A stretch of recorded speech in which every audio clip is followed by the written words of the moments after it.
Hey guys, it's me, Jem, and welcome to episode 11.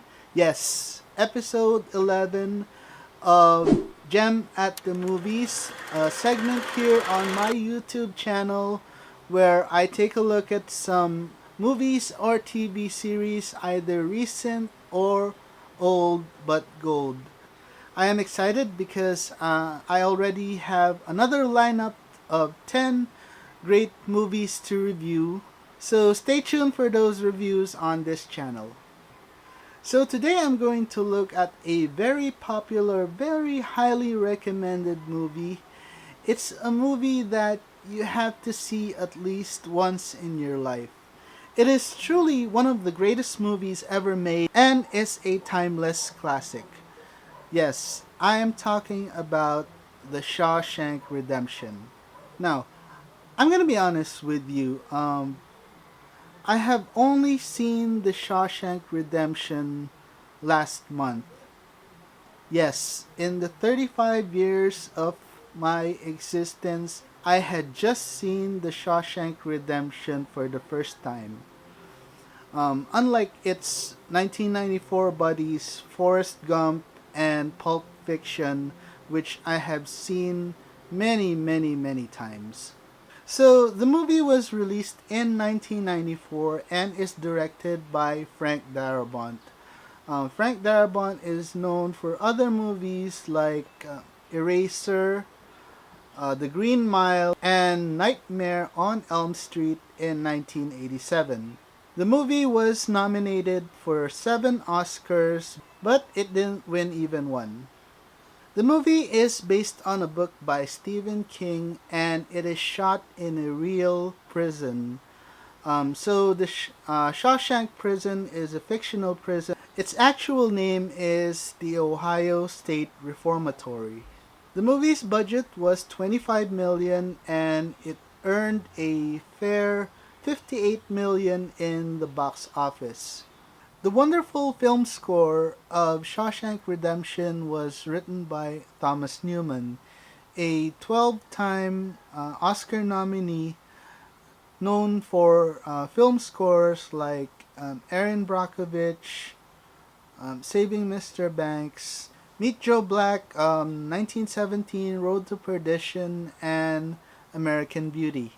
The cast includes the lead star Tim Robbins, Morgan Freeman, Bob Gunton, Clancy Brown, James Whitmore, and Gil Bellows. Tim Robbins, known for movies like Mystic River, Top Gun, and Green Lantern, plays Andy Dufresne, a banker convicted of killing his wife. I know this movie has been reviewed many, many times, but of course, different people have different interpretations of it. So I guess doing another review of it would be okay. So The Shawshank Redemption is a great story about friendship, hope, and most of all, prison life. And about the lead actor, Tim Robbins, if the idea was a man that was supposed to be quiet and scheming, then Tim Robbins did indeed deliver a great performance. But the show was mostly stolen by Morgan Freeman. Tim Robbins plays that quiet guy who you would never think would outsmart you. Morgan Freeman, of course, no introductions needed. He's a legendary actor with that magical voice. So, if you're a big fan of Morgan Freeman's voice, you will get your fix from this movie because he narrates almost the entire movie. One of the great things about The Shawshank Redemption, besides its cast, is of course the cinematography. The excellent camera work that complements the wonderful story. And it really gives you that dark, sad sense of what it's like to be in prison. So the movie opens with Andy Dufresne defending himself in court on the conviction of murdering his wife, and he gets sentenced for 2 terms of life imprisonment. So then we get introduced to Morgan Freeman's character, Ellis Redding, but is known by the name of Red among the prisoners. And he's the man that can get anything into the prison, cigarettes, drugs, liquors, whatever the prisoners want, he can get it. So in 1947, another batch of prisoners arrived that included Andy Dufresne. So aside from the main story, which is Andy, Shawshank Redemption has three other side stories. Brooks the librarian, Tommy the young thief, and of course Red's own story. So the new inmates are welcomed by the prison warden Samuel Norton, who tells them that they will be receiving discipline and spiritual guidance. And of course, the brutal prison guard, Captain Hadley. So when the new prisoners came in, Red and his friends liked to make bets on who would cry on the first night in the prison. So Red picks Andy, and his friend Haywood picks a fat inmate. And surely enough, the fat inmate cries on the first night, and he gets beaten up so badly by the prison guards and is taken to the infirmary. So while at lunch, Andy meets an old inmate named Brooks who has a pet crow that he takes care of. So the inmate Bugs takes a fancy to Andy and asks him if anybody has approached him yet, though Andy does not like the look on Bugs' face.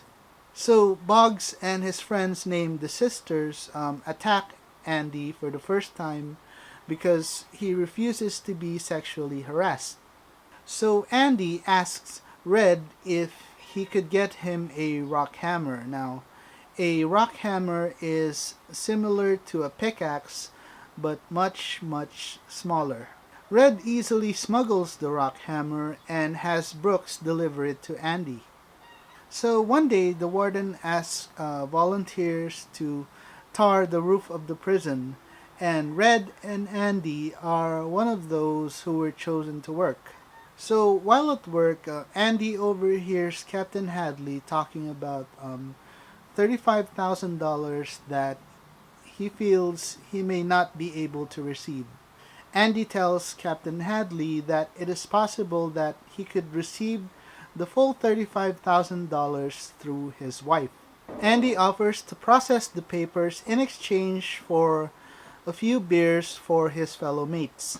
So while watching a movie, Andy asks Red if he could get Rita Hayworth into the prison.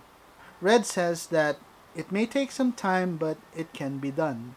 So Andy once again gets attacked by the sisters, but this time Captain Hadley finds out about Boggs and he beats him up so bad that Boggs was paralyzed and had to be transferred to another prison. Andy gets a surprise inspection from the warden and Captain Hadley, but they find nothing unusual in Andy's cell. Because of Andy's special talents, he gets assigned to the prison library. And he gets approached by one of the guards to set up a trust fund. Andy asks the warden if he could get funding for the library. The warden tells him that it may not be possible. Andy then asks if he could get the state senate to provide funding to the library. He would write letters to them until they would respond. The warden tells Andy that he is welcome to try and he will even mail those letters. Andy starts doing tax returns for most of the guards and the warden himself. Brooks takes Haywood hostage, but he's quickly calmed by Andy and Red. The reason is because Brooks had been given parole, but he doesn't want to leave the prison. Brooks is released after 50 years, but he's having a hard time adjusting to the outside world, which leads him to eventually killing himself. So one day, Andy's letters eventually get answered and he gets funding and a lot of new books for the prison library. So Andy starts playing opera music on a record player, which is heard through the entire prison. The warden gets annoyed, but Andy just ignores him. Andy gets 2 weeks in the hole for his stunt. Red gets a second parole hearing, and again he tells them that he has been rehabilitated, but yet again he is rejected. Andy starts writing 2 letters a week consistently to the state senate. He gets more books and is granted a $500 check. The warden starts giving the prisoners work outside of prison, and he's making money off of them. Each time the warden would make money, Andy would make the deposits. Andy creates an account under the fake alias of Randall Stevens, complete with IDs. And he explains to Red that if ever he was caught, it would trace back to the warden. In 1965, new prisoners have arrived at Shawshank, and among them was Tommy Williams, a thief who had been accused of stealing a TV. Andy and Red quickly make friends with Tommy, and Andy helps him study for the GED exam. Tommy tells them that someone in his prison had taken responsibility for the murder of Andy's wife. Andy then appeals to the warden to reopen the case, but he is dismissed. And he gets to spend 1 month in the hole. By then, Andy has been in Shawshank prison for 19 years. Tommy passes the exam, but he is murdered by the warden. Andy tells Red that he dreams of going to Mexico, and he asks Red that if ever he gets out, he has to go to Buxton for some reason. Okay, I'm going to stop the story here because I feel like I don't want to spoil the ending for this movie. There's something about the ending that gives you a feeling of success and triumph, and a beautiful ending that I want you to experience for yourself.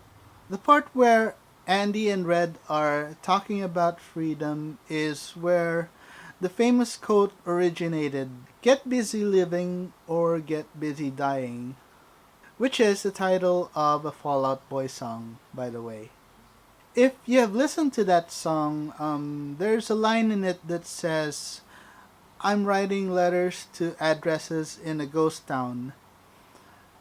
Um, it's a reference to Andy writing letters requesting budget for the prison library.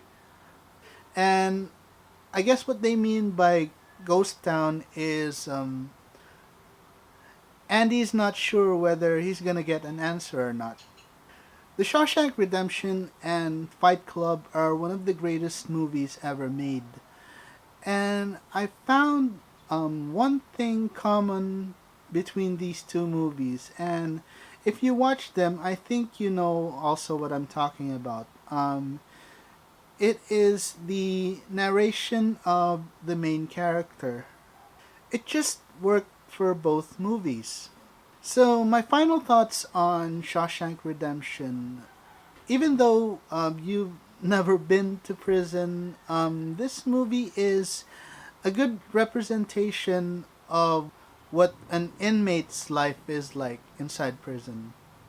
And much like Brooks and Red, you've been in there for so long, you have no idea what to do when you get out. Like, the prison has made you so comfortable already. Everything that I had heard about this movie is what it is. It has great actors, cinematography, great musical score, and a great story. It's also a beautiful representation of hope and friendship. Okay, guys, that is it for my movie review for this week. If you like this video, please like and consider subscribing. hit that notification bell, and I'll see you on the next video. Bye.